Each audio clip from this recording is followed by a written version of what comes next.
But Andrea is the Director of Human Trafficking Support Services at the Asian Association of Utah. She does have her master's degree, wow, I cannot talk today, in Education, Culture, and Society from the University of Utah, and an undergraduate degree in biopsychology and cognitive science. That sounds so fascinating. Yeah, I love that. From the University of Michigan, and has 17 plus years working with victims of crime and, let's see. It's like, no, we don't want to know. Okay. Microphones, Here, switch. We'll throw this one on their charger, I think, over there.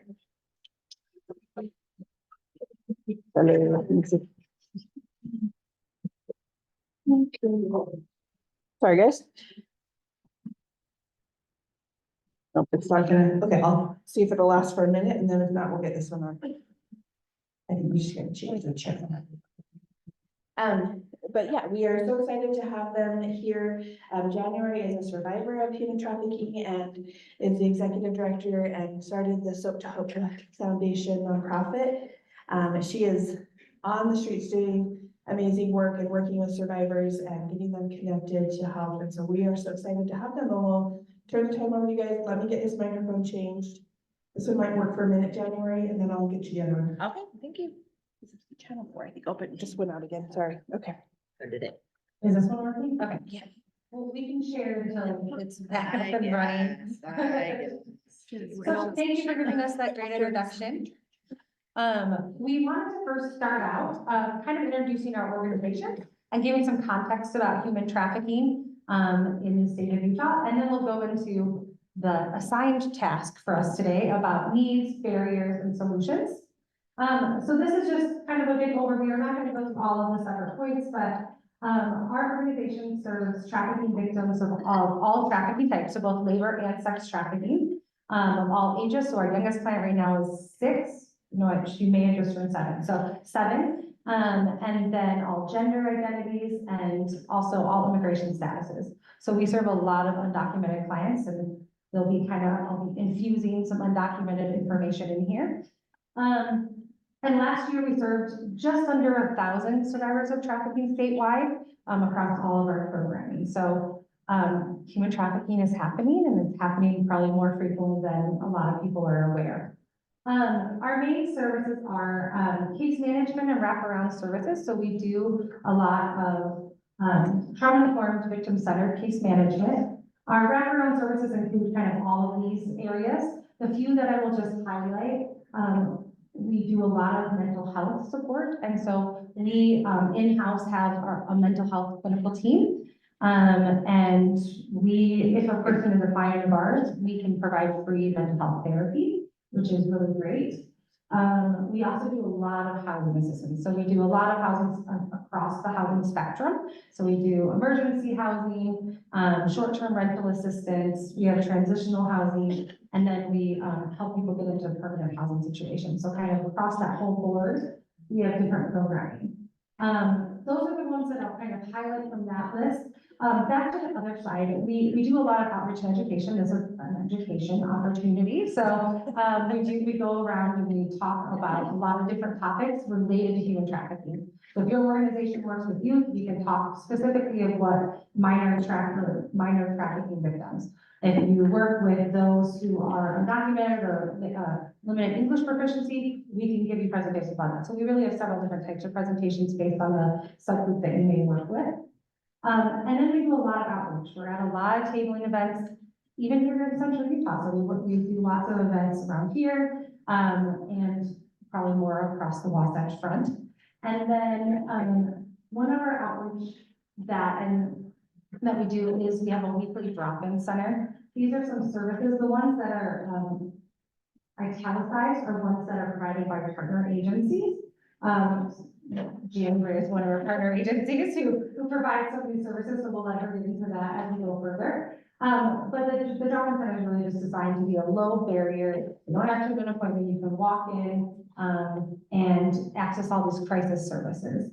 And then the other one that you can see that's highlighted, since 2015, we have been working with the Utah Attorney General's office to host the Utah Trafficking in Persons Task Force. So they are tasked to do the investigation and prosecution of the crime statewide, working with lots of local law enforcement. And then we are the lead victim service agency, so we can provide that victim service with a number of other partners. So that's kind of us in a nutshell. We'll pass it over to Jim. Yes, yes. I'm January, I founded the Soap to Hope, and I am definitely, my population and the population that I serve are people that are on the streets, like underserved, homeless, living in hotels, low-end hotels that are being pimped, targeted, and trafficked, and women at risk of violence. So that's my story, that's my population, that's where I serve. And then I have a lot of community partners that we work together in other settings, but we provide, and I only do night outreach. That is I believe that night is a gap that's missing in our communities. I believe that's the belly of the beast. I believe that there's non-exposure there too, so people are more willing to come access us there and be honest and not feel exposed. And so we have a night outreach. We do have one daytime, which is the community partner that we have with her at the drop-in center, and that's from 1 to 3 on Thursdays. And so, but I believe in harm reduction, so we're an approved syringe exchange program in the state of Utah. And we go into these areas and make sure that we're disposing of supplies, offering supplies, have prevention. We have Plan Bs, we have safe sex kits, we have safe injection sites, our kits, and then we dispose, and it's an exchange for them to get clean supplies. And then that helps us connect with them and have access to navigating resources and peer support and survivor support in those areas. And we probably meet about 150 people a week with our harm reduction program. And we knock on every hotel door. So like any hotel we go to, we knock on their door. Okay, outreach is here. Doesn't matter if that person is traveling or if that person is sheltered there and that's the only thing that they can get, or they're working there, right? So our high-risk sex workers, if men or women are pimping the individual, or if there's minors, or if there's our youth homeless are out there and that's their street mom, keeping them in those shelters. So we knock on every door we go to. We go to about 16 different hotels in the Salt Lake County area.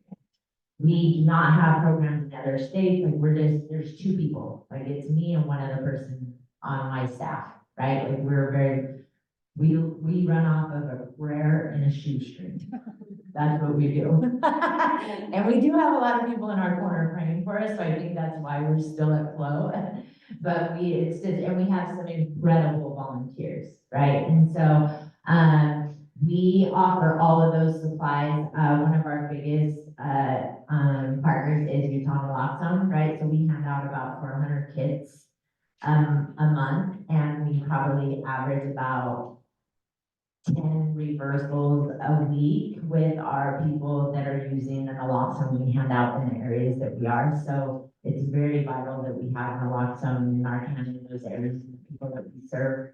And a lot of I am a survivor of trafficking, so I do a lot of survivor peer support, right? So I share with women, that was my story, like being pimped, that low-end pimp, that like, you know, what that looks like on the streets. It's not your boyfriend. Like we do a lot of those awareness and talks and like real-time conversations, right? So a lot of everything we do is real time. Like we don't have an office. We do everything mobilely. Like we meet them where they're at and we navigate from that point, right? So we navigate from that point on. And we work a lot with digital equity, right? A lot of our people in communities do not have phones to even report a rape, right? Like they can't even report a rape. So we do a lot of digital equity in those and warm hotlines in those areas that we go, right? And so, and I'm the survivor that's kind of sassy. There's another word called with a C that I'm not gonna say here. Some of it is taste sassy, yeah. So, I cause a lot of havoc. So I cause a lot of havoc with law enforcement in a positive way, yeah. Law enforcement, education, awareness, like, and giving survivors a voice. That's what so I do a lot of trainings on a different part and a lot of like bringing my story alive, like a lot of people don't talk about their trafficking story, right? It's not something you want to talk about either. I'm more better talking about like, I went to prison for 10 years. I was a junkie. I was, right? Like, it's easier for me to talk about that than like this really weak, wounded girl that was a teen that was trafficked, right? And so I really want to be that voice for others, and hopefully that story starts coming out more in the state of Utah, because it is happening in Utah, right? So, that's my other little baby, is being the sassy one of the community, where we can bring some more awareness in there. I'm gonna. We got you. Oh, my gosh, yeah. But I'm a pretty good sharer. Yeah. Sometimes. So just to give just a quick definition, have all of you had, or some of you had, training about human trafficking? Raise your hand. Okay, see, you guys kind that's why we were like, we're not gonna spend a lot of time on this. We just wanted to just make sure we all had a working definition. And this is actually probably a little bit more formal than needs be, but this is what the Utah state definition, which follows the federal definition for victims of trafficking. And so really, essentially, it's a person who's been exploited by force, fraud, or coercion for the purpose of commercial sex and or labor, forced labor and service. So it kind of fills all those different boxes. And so we call this action, the AMP model, action means purpose. But really, it's when they're looking to see if the crime of human trafficking has been committed and if they can charge it, they need to find all of these separate elements in order for it to be defined. Yeah, so this is really, it's a lot more legal. I just want to note down here, just that neither this whole middle category, neither force, fraud, or coercion are required to be shown for minors under the age of 18 engaged in commercial sex. So there is no such thing as a child prostitute. That is not there, doesn't exist, because they are a victim of trafficking and exploitation, right? So, do you want to add any more to that? I guess I'll just start out with just giving a little context of, so we get referrals from lots of different sources, as I'm sure you do. So I think last year we had over 200 different referral sources, and we had 118% increase of referrals from 2022 to 2023. So like, that's great. We're talking about it. People are recognizing. I'm not saying it's happening more. It's just people are recognizing the signs and are reporting. And then those people that are reported or identified are then being able to access services. But really, when some of these meetings, we get people at all different places. So the short term, the intermediate, and long term, we get them in all different kind of times within their healing journey. So some would need some of these immediate ones, but some are more into the long term. So we really are seeing people at all different stages. Yeah, our organization is definitely crisis, right? Because I'm on the streets, right? If these guys aren't actively being exploited or in the situation, right? But over the years of blood, sweat, and tears of creating a nonprofit, if anybody in here has founded a nonprofit, that is like blood, sweat, and tears, right? Like, yeah. I've been able to get on like Polaris Project and be on the national, like as a hotline in the state of Utah, or all of these trainings, or being a survivor as a voice. Now I get different referrals, I guess, that are like someone that's long-term or more immediate, like intermediate in those, and not just only crisis. So it's been really cool to watch that piece grow. And being a survivor that didn't come out with my story until like 6 years ago, and I'm way in my 40s, right? Like I'm a grandma, you know? And so when I was trafficked, it was when I was a teen. And then I became my own trafficker, and then I groomed other kids, right? So my story is in like the 90s, right? And so I blocked all that out, and when my story came out, like 6 years ago, I needed long-term survivor, like I needed long-term needs, right? Like I almost committed suicide, I'm over 17 years in recovery. I almost relapsed, like I felt like an orphan, like I didn't know, I thought I was the only one. And I was like, I thought this person, like I thought that lady was my street mom, so like how can she do that to me, right? Like I had no one else, and she was the only one that took care of me and combed my hair and like fed me and made sure like even my wounds or after a night of being sold that like she would like make sure like I had all of that stuff, like took me to the abortion clinics, you know what I mean? Like I was so confused about that word that I was a victim of trafficking. I was like, no way. No way, that wasn't me. You know what I mean? I was a volunteer, I was on the streets. And so my needs at that time were long-term and I was confused. And so I'm a voice for like a lot of those survivors that are finally coming out, right? Like, where do I go? You're not going into an NA meeting, right? Like, you're not just gonna, like, where are the support groups for that, right? So it was very confusing. So I've been able to work with a lot of partners trying to figure out those longer team, like those people coming in and maybe giving those short terms when the ones that are finally coming out that might be in operations or law enforcement is involved or whatever, that we have those in place already for when they're ready to come out with that, right? Like, because reporting is not cool, right? Like, it's a lot. And the prosecution rate in the state of Utah is boo. Dude, I have other words, but boo. Yeah, like I have some other words, but we're gonna go with boo. And so traffickers love coming here. They don't get prosecuted.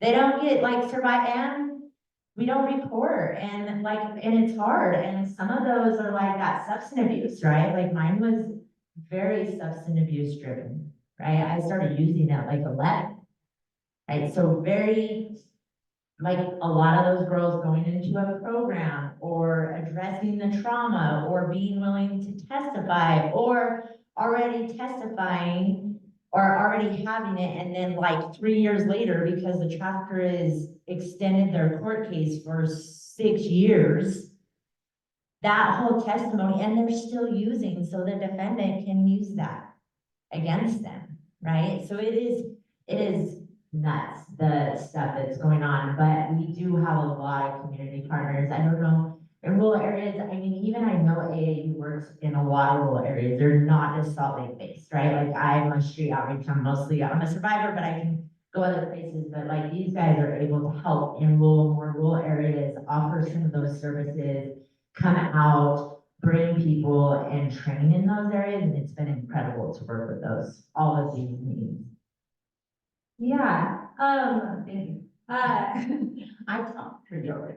No, it's perfect. No, and then I think what I just want to highlight of what January is saying is that, these aren't unique just to trafficking, right? Of those people who work in domestic violence and sexual assault and child abuse and all these areas, these needs are pretty standard, right? Like you could probably identify like, oh, I'm probably looking at a domestic violence list, you know? So that's what I want to highlight is there's so much intersectionality. Human trafficking does not often happen in a vacuum. January described substance abuse and sexual assault, and because a lot of those who were sex trafficked, it's their intimate partner who did the trafficking, or it's a recruitment type called boyfriending. So the person made it feel like they were in a relationship and then exploited that person. And so they would qualify under domestic violence services because it was their intimate partner. They would qualify under sexual assault. They would qualify under all these different spaces. And so kind of recognizing that when you're building programs, when you're connecting and doing collaborating with programs, is really you have to work in intersectional spaces to be able to do the work. And so that's really what kind of this slide is just really kind of supporting that. There are similar needs. Of course, there's unique things based on the type of exploitation, the type of trauma that someone might have. trauma bonding where, I think, I don't know if we go to it, I think maybe the next slide we talk about it a little bit, but, so there are some unique things like that, but, otherwise, I really wanted to show that it really fits into a lot of different spaces. And so if you're contemplating letting a human trafficking survivor into your domestic violence emergency shelter, please do. They do qualify. Okay, that's a little push. Okay. That is our rant. We got a rant with that because some domestic violence shelters do not accept it because it's not an interpersonal relationship. So they will not take a fleeing victim into their program, which is heartbreaking, right? Because Many do, we're not, but some we're working on some stuff. yes, help us be sassy too. This list, so a lot of this is our own personal experience with the clients we work with. But this list is also supported, Annie Fukushima, who is an expert in human trafficking. She's a professor, or maybe she's the assistant dean. She has a fancy title, up at the University of Utah. But she writes lots of books and lots of, articles and things, about human trafficking. And she wrote, it's called a white paper. I think it's addressing the needs of human trafficking survivors in Utah. And she submitted it to the mayor. And so some of this content is also from her article, and then also our lived experience working in the field. So I don't know if you want to highlight a few, because there's a lot on here. There You is can a just lot. look at it. Which one do you guys, I mean, that it's huge on here that you guys see that's a barrier that you work with? Legal issues. Legal issues? And it kind of ties into a question I have for you guys. Please. So I've worked with a few trafficking survivors, and most of them have been in domestic violence situations where they are married, where they are intimate partners with their trafficker. So, that person's trafficking them out. And they do get to the courts because, it is found that they have domestic violence or aggravated assault. And then the trafficking issue or the sexual abuse comes in.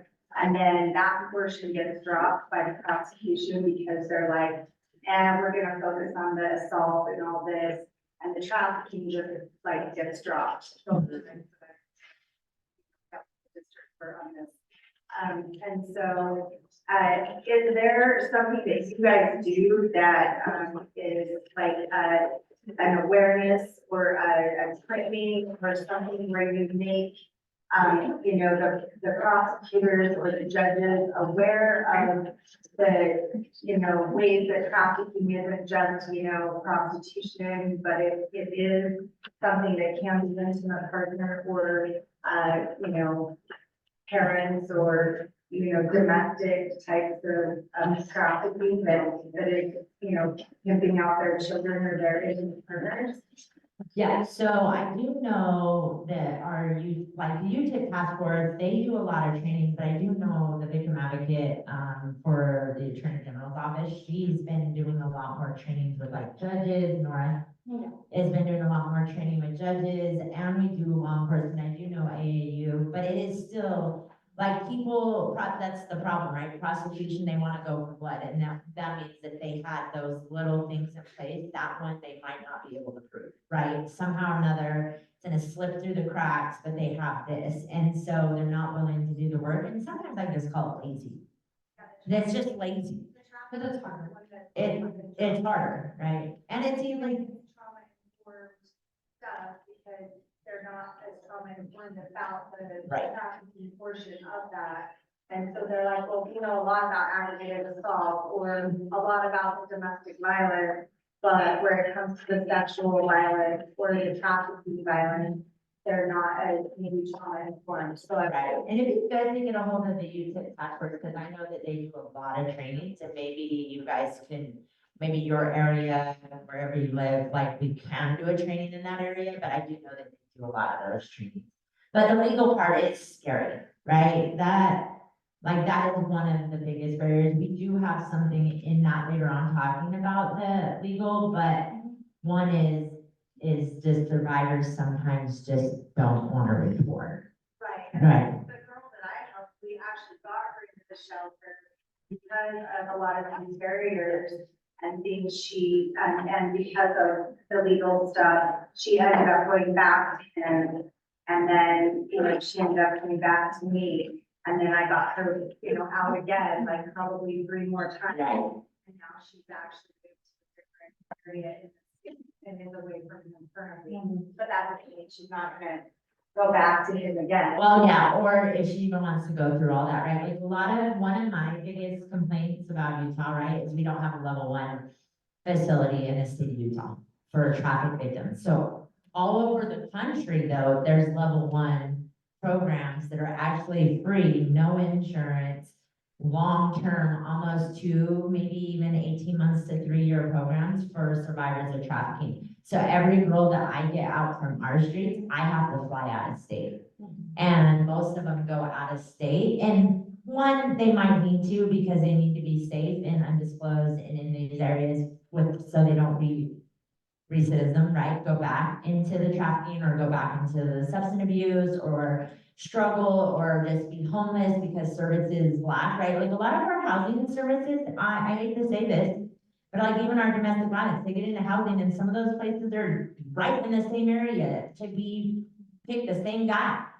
You know what I mean? They're not in safe neighborhoods, safe areas that you walk out and it's kind of project, drug infested. It's like county funded shooting galleries. Basically, some of our housing, like the housing vouchers where you can put people are like that, right? Like they're not the safest neighborhoods, right? So then now they picked another guy that's doing the same thing, right? So a lot of the barriers of housing is very difficult, and to have a case manager, like where you're not understaffed, underpaid, all of that, where that person has this constant case management, follow up, like it is very difficult in those areas.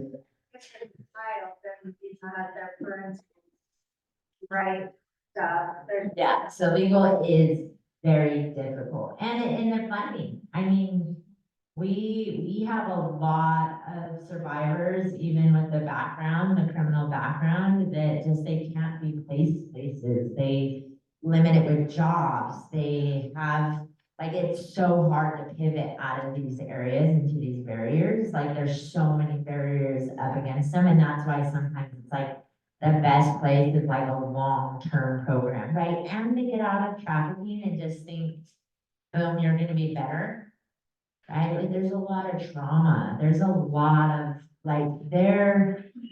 to really talk to these women and where they don't, right? Where they're like, well, if I wasn't using, this would have never happened to me. That's like saying, if I never pissed off my husband last night, he wouldn't have hit me, right? Like, that's not how that works. Right? Your vulnerability was exposed and somebody targeted you. That is exactly what targeting and grooming is, right?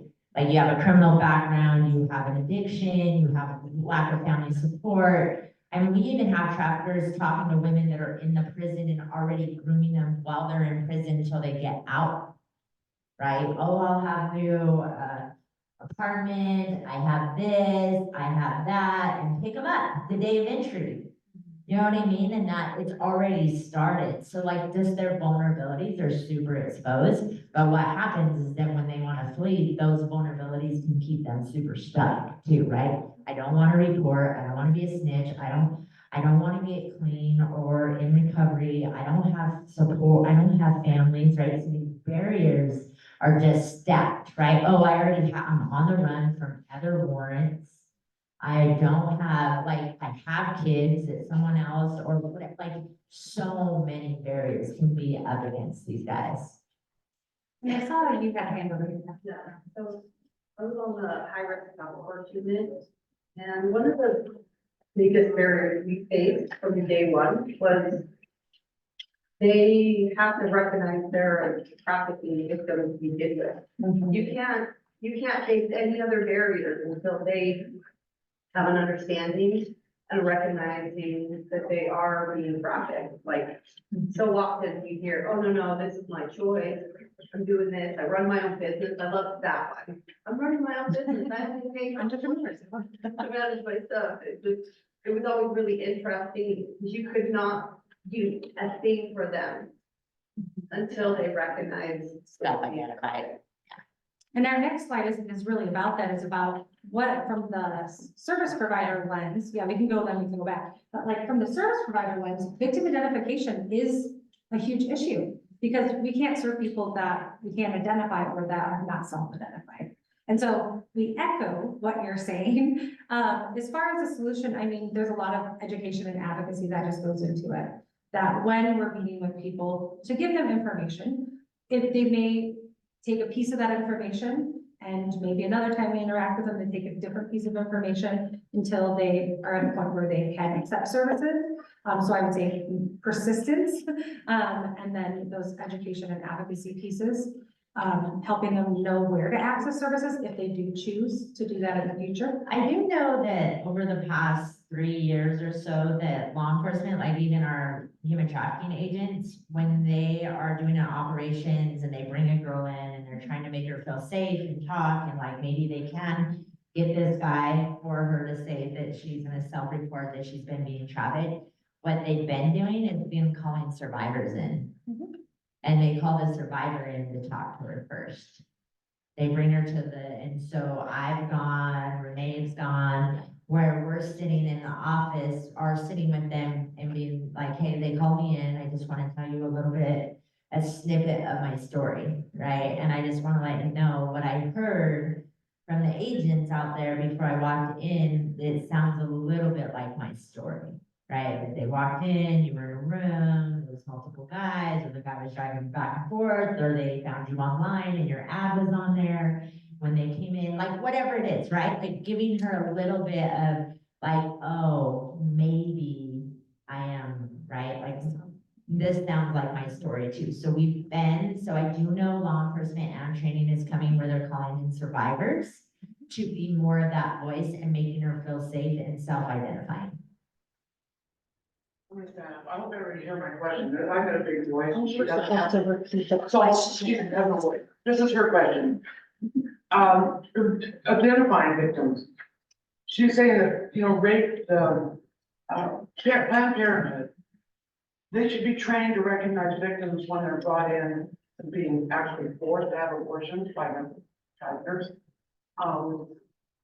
Training them to kind of see and recognize a possible victim so that they can get them aside and make sure that they're not being forced into something like that. I think Planned Parenthood might be a good person to agencies with a broadcast, if they're interested in that kind of training. Oh, yeah. I'm sure you're willing to train to anybody who wants to learn.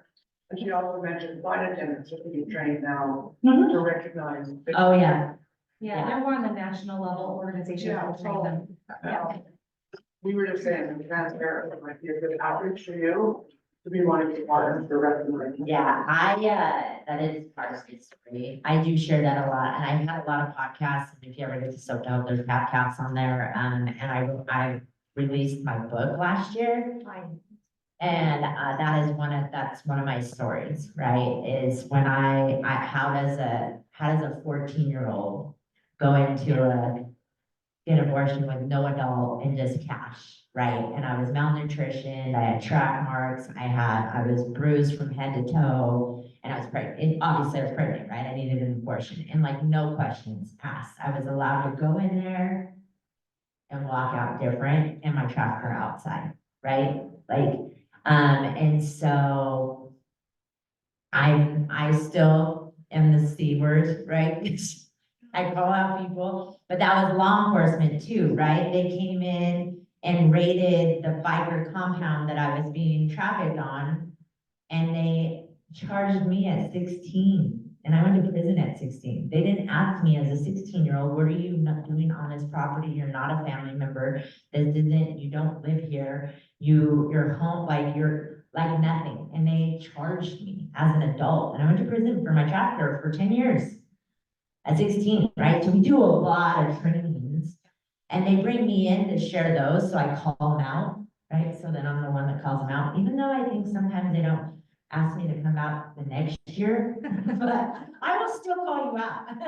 I will still call you out, even if it's on a podcast and put it on my website, right? But you're right, like there is these gaps missing, right? And I'm sure as a committee, and we'll talk about our committee, that we could get into maybe doing a Planned Parenthood training, because there is There is many girls that are being exploited, trafficked, minors that are going into those settings, right? That we're missing, even the medical settings, right? A traffic victim or even a domestic violence victim will go into a medical or emergency room maybe 7 times before she gets out.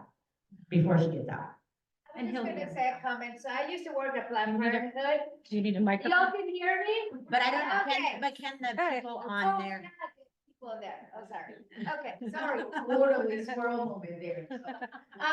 So I used to work at Planned Parenthood and I used to do the education on daily violence and human trafficking and all that stuff. So I know the nurses and them have done some of it, but they do have a huge turnover because of funding.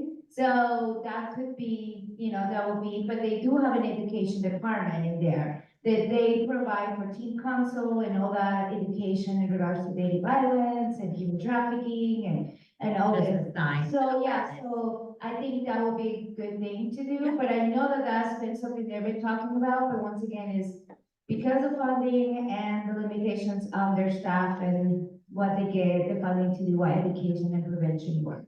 Right. So, but that is just a conversation that has happened, and I know they have resources, in the waiting rooms and stuff like that, but a lot of times individuals when they're in trauma, they just go and they leave, right? So they're not going to, and if they're in a space that, there are traffickers outside, they're not gonna grab a brochure. Right. So, yeah, so. And was we've just been a comment. No, we've been doing a lot, like right now, a couple of the clinics that we work with, or I work with, like I have my own open clinic for the people I bring in at a couple of clinics, because our people cannot be in a waiting room, right, they just can't.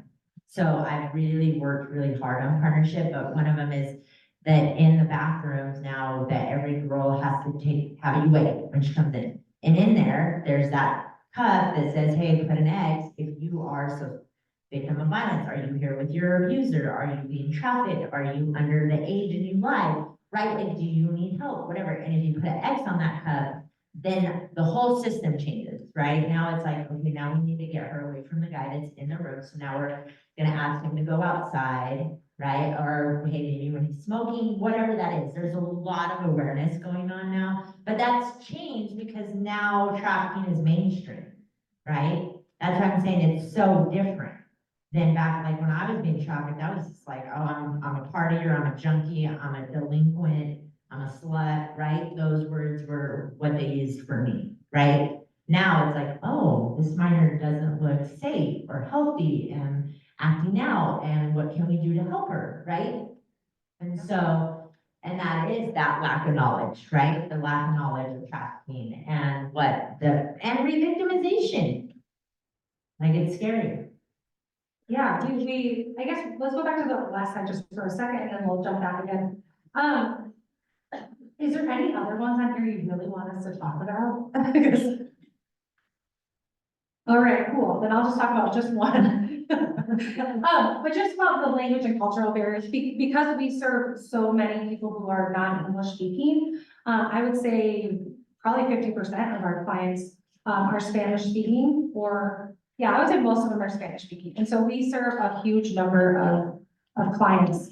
And many of them, so we had clients from 18 different countries last year. So there's definitely, even while they speak the same language, there's lots of different cultural differences and things like that. And so, and I'm not sure people understand in the human trafficking how people become undocumented. So some may have started undocumented in the country, but a lot of our labor trafficking victims come with documentation. So they come through a visa, like a migrant worker visa, so an H-2A or an H-2B or a J-1 visa, which is for students. And because of the trafficking exploitation that happens, those visa types, their immigration status is tied to the employer. So once they leave that employer, they then lose their immigration status, so they become undocumented. And there is immigration relief for them, so they can apply for T visas and things like that. But that T visa process is 1.5 to 2 years.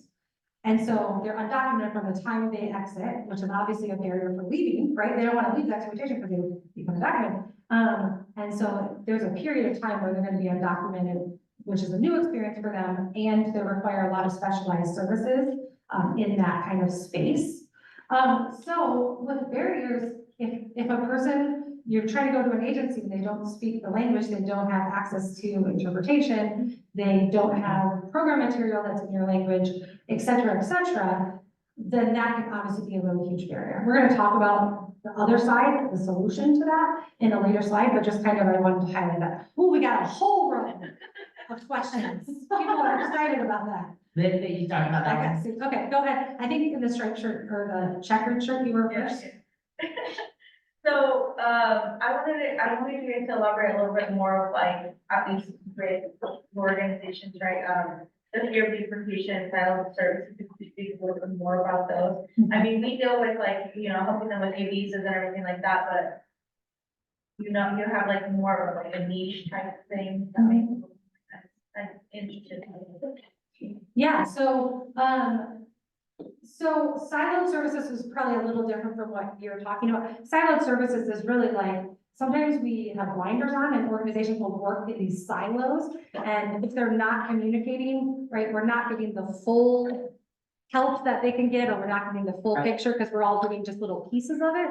And so because one of our solutions, okay, listen up, collaboration, okay, partnership, that's kind of what that is referencing. But the fear of deportation, it's a very, within labor trafficking, it's probably one of the most common threats that we hear, right? So when we're thinking back to force, fraud, and coercion, people are often frauded. They are told they're gonna have a certain type of job, that's not what it turns out to be. The documents are withheld. They're saying, hey, if you leave, or if you talk to anyone about this, you will be deported. We're gonna call immigration. We know people in the police. We know people in, Homeland Security, et cetera. And so it's one of those really, I can't see your face, so I'm gonna walk over here. But it's just one, it's like a very, very common tactic that they use within labor trafficking. And because people have, don't know their rights here in the US, people believe it, right? And so it's a really common tactic of power and control to keep them in that situation for a barrier for them accessing services that they could be eligible for. How often do you see like people who start that or that is trafficking? So labor trafficking, what is difficult about it is so when we say prosecution is hard for trafficking, it's even harder for labor trafficking. Because to be able to prove those different elements, it's very difficult. The most recent case, that people might recognize, there was a case, it's called Rubicon. And there was 90 victims from that one case, identified so far, and they keep on, more and more keep on coming. But that's one of the only cases that's really being prosecuted. We serve, like I said, about half of our people are labor trafficking victims, but most of those are scared to report to police. Right. And of course, we're trying to work on that because we have lots of established partnerships with different police forces, and we know them, we can vet them, we know they're not gonna call ICE, we've explained the process, we go to the appointment with them so they can feel more comfortable. So we're really trying to, bridge that gap so that there is more reporting. But generally, if there's one victim of labor trafficking in a company, it's very unlikely that they will get a prosecution. But if there's 90, and often if it's happening to one person in the company, there's probably a lot more that's also happening too. And so getting those numbers kind of helps with that prosecution process. But you can still get a TV sub without a police report or without prosecution. So there's still immigration relief, even, regardless of the other piece of police. Okay, we'll go down the line. Yes, in the left. Just real quick. Labor is like trafficking crossover so much as well. A lot of people massage parlors and stuff, they're coming over, taking their passports, making them see them back and do perform sex acts and stuff within massage therapy. So it could cross over so much. They're not just so individual, but you get a lot of, and it's hard to prosecute, it's hard to prosecute anyway, but it's even harder to prosecute that because, a lot of these women are under the impression that, it's acceptable in the US because in their country it is, like, that's what you get. And then they're told them that they hear they're breaking the law and all these kind of things, and so. They do cross over quite a bit. Yeah, I mean, it's more related, I mean, I don't really, I mean, at this point, we can sit here and talk about prosecution and like, I think we fail as a criminal, I mean, the justice system just fails, period, right? Like, especially our sexually assaulted minors. Yeah. Like, if we wanted to get into all that, but the truth is like the demand. Like, it's not about really the trafficker anymore, like the demand and the people that are buying. Right? Like, that is your coworkers, your ex-husbands, like, you know what I mean? Like, if you look at the buyers, it is so diverse and complex, like, one trafficker, all the traffickers are kind of the same. They're out for this, right? But the buyers are so complex, right? And that demand is keeping this cycle really going, and that's the hard part. We probably. Yeah, we only have about 10 minutes, so we're gonna skip past some things. They are included in your handouts. So, People did ask about that. yeah. So the barriers about services, and again, it's from the lens of providers, just understanding that there's also barriers for us being able to provide services. And I want to acknowledge and validate because it's hard. Okay, and then we'll go to this and then we'll hop over to solutions. And then I know you still had a question, we're gonna come back to you, okay? But, yeah, But go for it. someone asked about criminal justice system. So that first piece is exactly what we were talking about, education. I'm gonna do education and partnership. So, what would be considered as we're community-based victim advocates, there are a lot of, now I forgot the other term. System-based. I was like, what is the other term? Okay, system-based victim advocates. And so partnerships with them, right? They understand the criminal justice process really well. They're the ones who are doing the notifications of all of the different hearings and things like that. So those partnerships are key. Partnerships with the judges, partnerships with the defense attorneys, with all of those different levels. Those partnerships help us navigate the criminal justice system more smoothly. And they can help provide that education. So kind of the first step of education is you have to understand the process. You have to understand, your staff has to understand the criminal process. Because it's kind of the blind leading the blind. You need to know it to be able to then explain it to the survivors that you're working with. And so then, so do your due diligence on your side and then being able to explain that process. And I wanted to specifically mention a resource, and I don't know if I included it in the handouts, but there are some really great, there's pamphlets and videos for child witnesses within the criminal justice system. And so it uses, developmentally appropriate information. I think they're comic or graphic novels or something, I don't know, something like that, like comic bookies kind of stuff. But it takes people through lots of different situations. And so if you have child victims, I want to make sure we give you that resource so you can review, because we have used it before and it has been helpful to kind of ease some of the fears around the things that are happening, to explain the process at a very age appropriate level. Okay. Right, I mean, we were just talking about the education part, I don't think we have to for this one. But I think everybody knows that our justice system is failing survivors, that is a fact.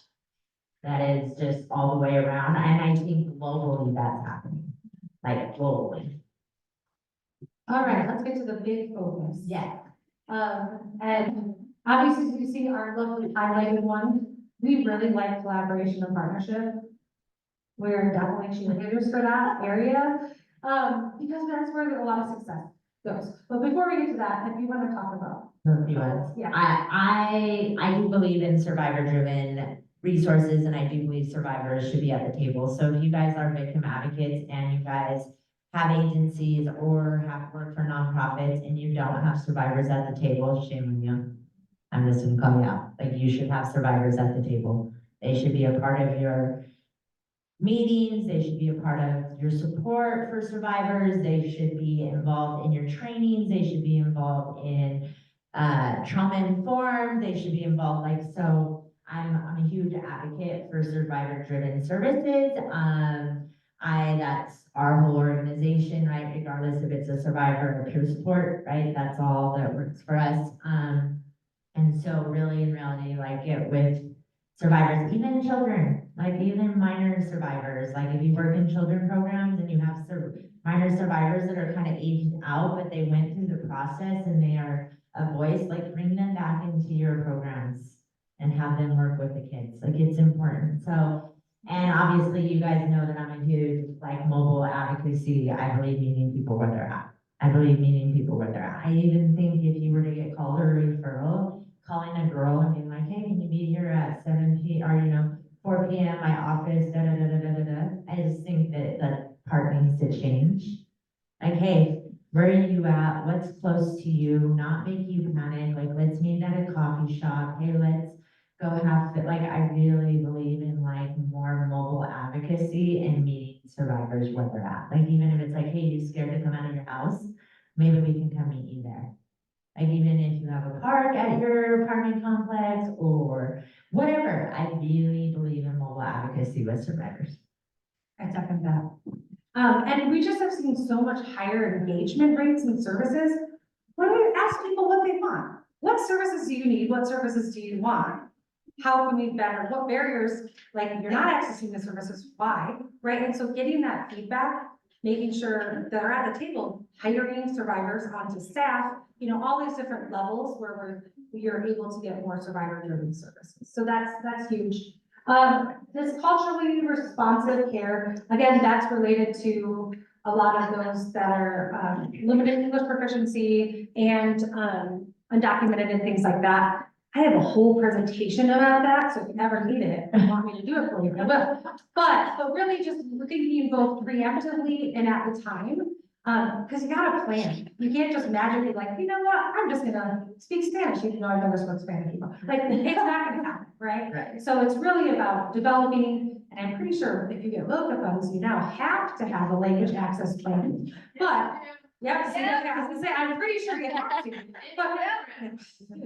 So that was a shout out to them, right? But yeah, having the language access plan, training your staff about the language access plan, having the, cards so they can choose what language it is on the card. I think it's called I Speak card. I speak there. Yeah, and then, hiring people who have the bilingual and bicultural capacities to work with the clientele, with the populations you're serving. Like, there's all these different, again, things preemptively, and of course, in the moment, being able to identify and connect people to services, and having those partnerships that work with those specific populations, that if you can't do the service, so you can refer them to those agencies who are ready to provide those bilingual bicultural services.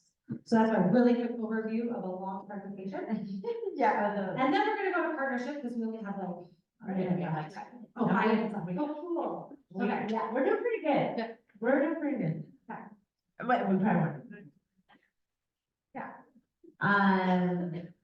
I believe in comprehensive full collaboration, right? Like, especially being a night and mobile, like we have to have full, like we have a doctor that comes out with us once a week at night doing medical on the streets, right? Like street medicine, right? I have 2 of my people that are bilingual, right? That come out with us, and so they can be that barrier, or they work in the health department and doing STD and vaccination, so they really are really huge about like the resources and like how to get there, and they're free, and during that time, but like over the years of building this, the collaboration and the partnership I have, I mean, like Utah and Lockstone, AAU with their drop-in center, and then really meeting other victim advocates and building committees out of those victim advocates, and like getting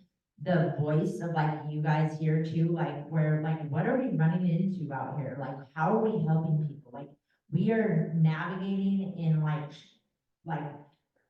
we don't know what we're doing, but as a whole, right? And one of my biggest complaints too, right, is referrals, right? Like even in substance abuse treatment centers, like this program isn't working for her, right? Like she's constantly leaving, is attracted to the boy, whatever, she's defiant, like find her a new program. Do not just kick her out, right?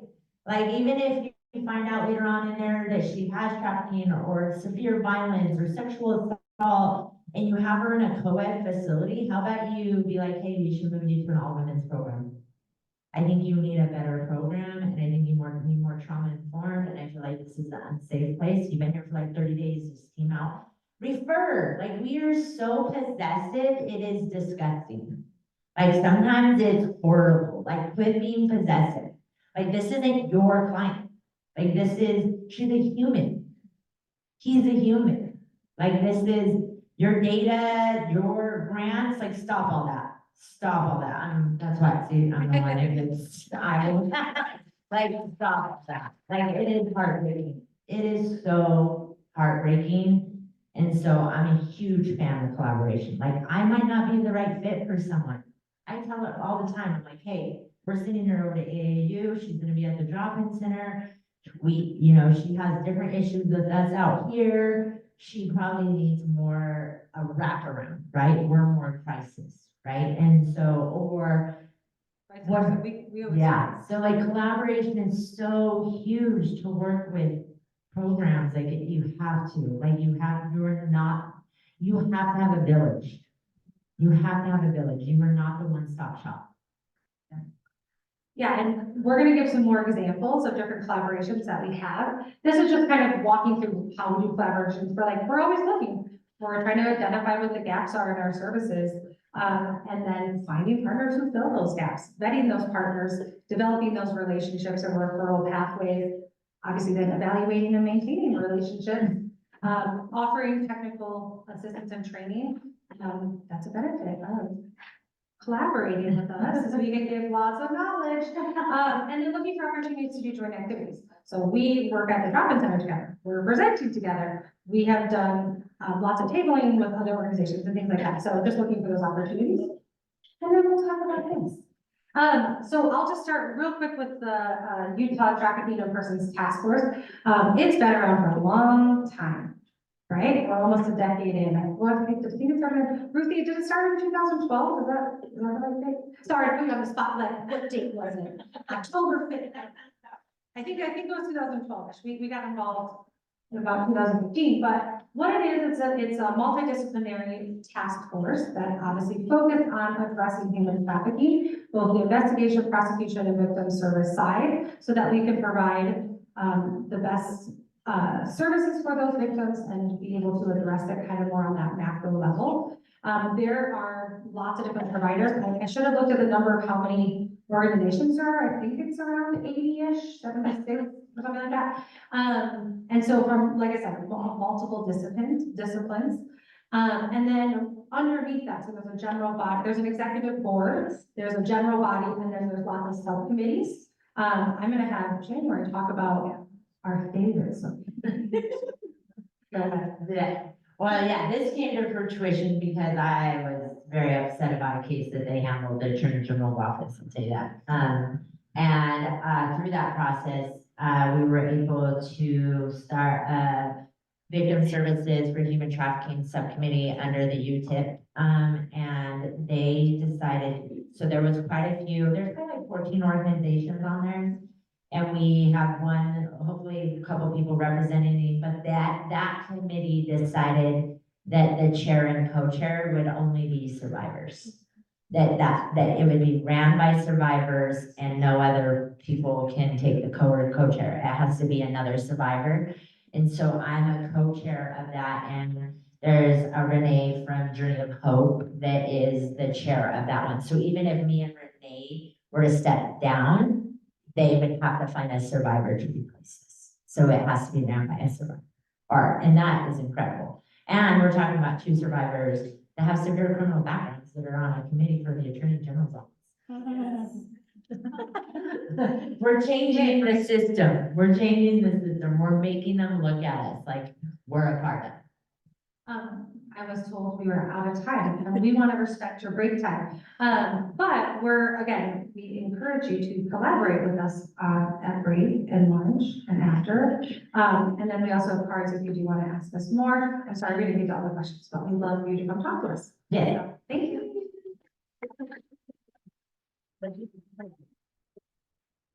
Thank you, both of you, such a wonderful presentation. I did add the I speak cards and the list to the Google Drive, so you can access them. Thanks